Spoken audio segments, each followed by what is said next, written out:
Здравствуйте, меня зовут Álvaro Mostajo Cortés. Я студент del grupo A4. Hoy hablaremos sobre la censura de la música en Rusia, Musikalnaya censura в России.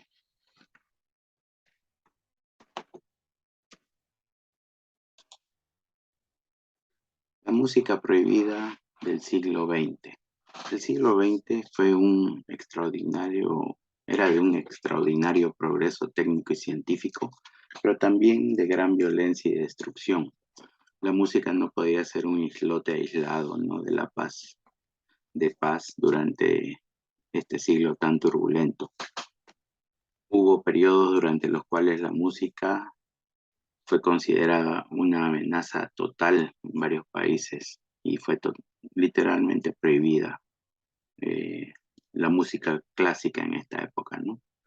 La Rusia soviética de 1929 y principios de los 30, cuando Stalin acababa de consolidar su poder y eliminó a toda su competencia y enemigos, el Partido Comunista redobló la severidad de la vigilancia y censura de las artes. En el campo de la música se dio un fuerte impulso a un grupo llamado Asociación de Músicos Proletarios, que hacia 1932 alcanzó un poder monopólico en la antigua Unión Soviética. En la imagen podemos ver el periódico Pravda de aquella época, de los años 50, donde indicaban, ¿no?, sobre la censura y todo lo que estaba mal en el campo de las artes. Gracias a este grupo hegemónico de proletarios que tuvieron gran poder, los conservatorios de música atravesaron épocas nefastas de intolerancia musical y de discriminación de clase. Todo estudiante con antecedentes burgueses fue expulsado de las aulas de los conservatorios de música. La mayor parte de los compositores del pasado quedaron incluidos en una lista negra donde no se podía ejecutar sus obras. Los nuevos compositores, los jóvenes, estaban prohibidos de tocar obras como ser de Beethoven o de Liszt, que eran considerados autores ajenos al proletariado. Tchaikovsky era un espíritu degenerado, parásito de la aristocracia rusa. Estos adjetivos le daban este grupo de proletarios que estaban en el poder, ¿no? Schumann era un antisocial y ultraindividualista. Chopin era un esteta de salón. Scriabin era un oscurantista y místico. Bach era considerado un hombre de la iglesia, lo cual el comunismo, digamos, no comulgaba con esto. O finalmente Rachmaninoff era un bandido guardia blanca para ellos. En un inicio fueron los grandes compositores rusos quienes pasaron por el cuchillo de Stalin, y esto le sucedió al famoso Shostakovich en 1936, cuando Stalin fue a ver su obra Lady Macbeth del distrito de Senk. Impactó tanto a Stalin esta obra que ni siquiera se quedó hasta el final de la misma, siendo que la obra fue aclamada en otros países y por la prensa y otros compositores, haciendo de este joven compositor ruso uno de los más famosos de su tiempo, mismo que luego fue censurado y no se le permitió seguir ejerciendo su arte, ¿no?, en la Unión Soviética. Aquí en la foto se encuentra Shostakovich. La música y censura, los artistas prohibidos en Rusia. Todavía existe censura en muchos países y listados con artistas y grupos musicales que no pueden ser transmitidos, especialmente en las radios de Rusia. Todos somos conscientes y espectadores atentos del momento de profundo oscurantismo que este enorme país está viviendo, inclusive ahora con Putin, y que repercute directamente en todos los ámbitos sociales y culturales de la ex Unión Soviética. En la imagen tenemos el listado con algunos de los grupos o artistas que están vetados, ¿no?, que estaban vetados en la época de la Unión Soviética, desde 1985 la lista, y se la puede ver más grande. Y entre los nombres destacados que se ven ahí está Black Sabbath con el número 13, Alice Cooper, Iron Maiden, que están en la lista precisamente por la violencia de las letras de sus canciones.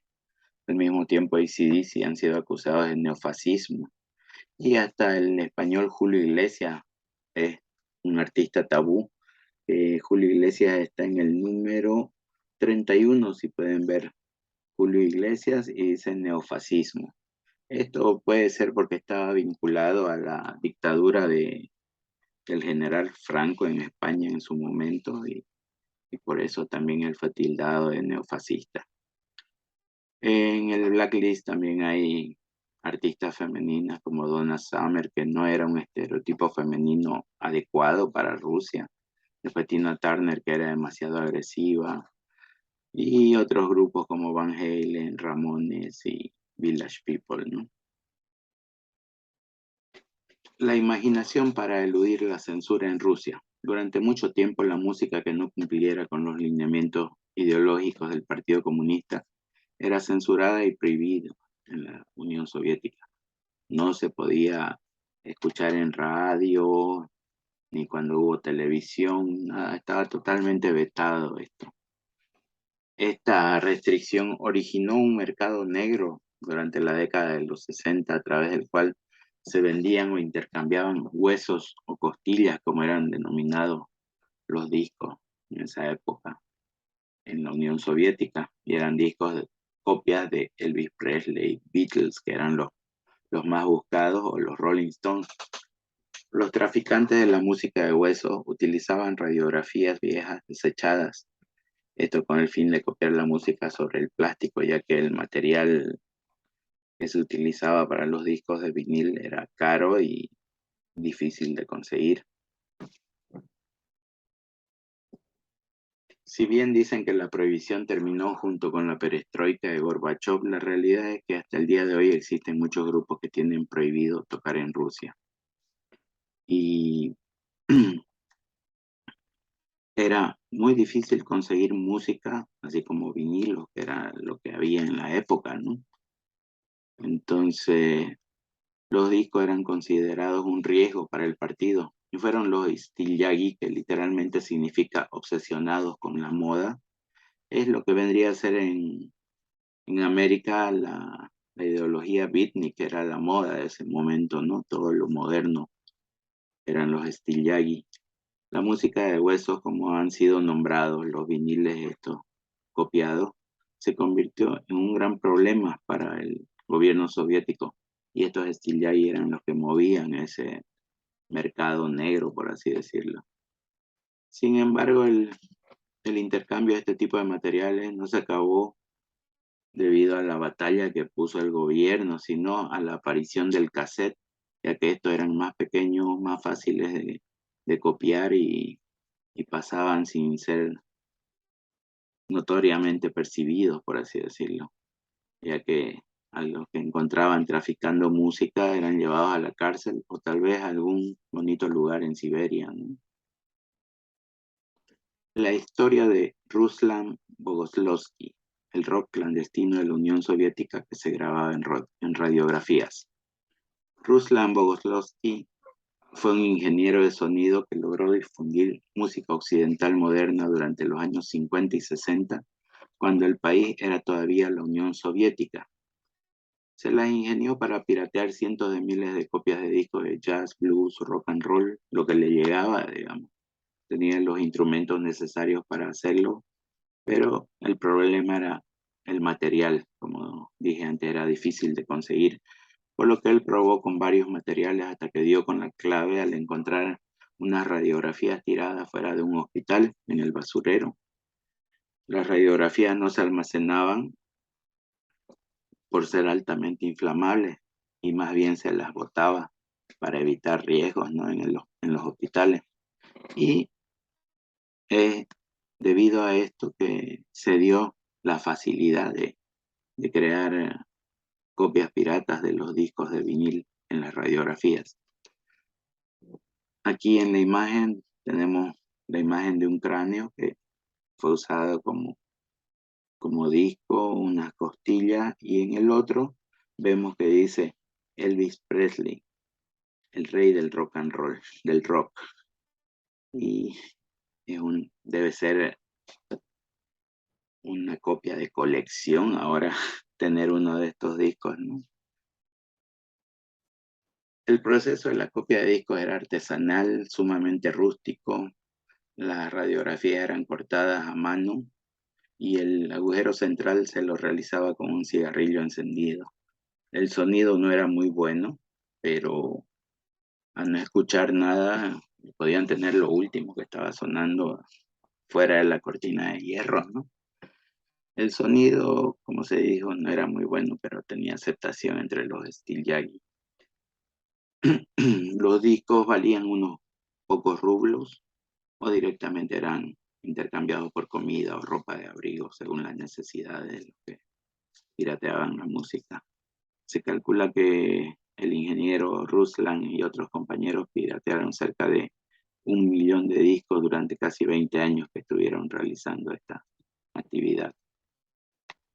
Ahora vamos a hablar de un grupo llamado Pussy Riot, que fueron condenadas por cantar una canción de protesta.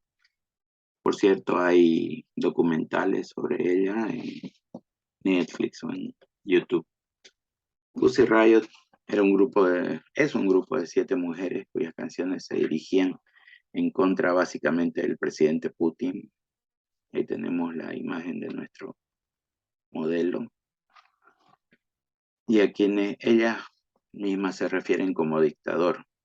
Ellas abogaban a favor de los derechos de las mujeres, de las comunidades LGTB, y se manifestaban en contra de la represión artística en Rusia.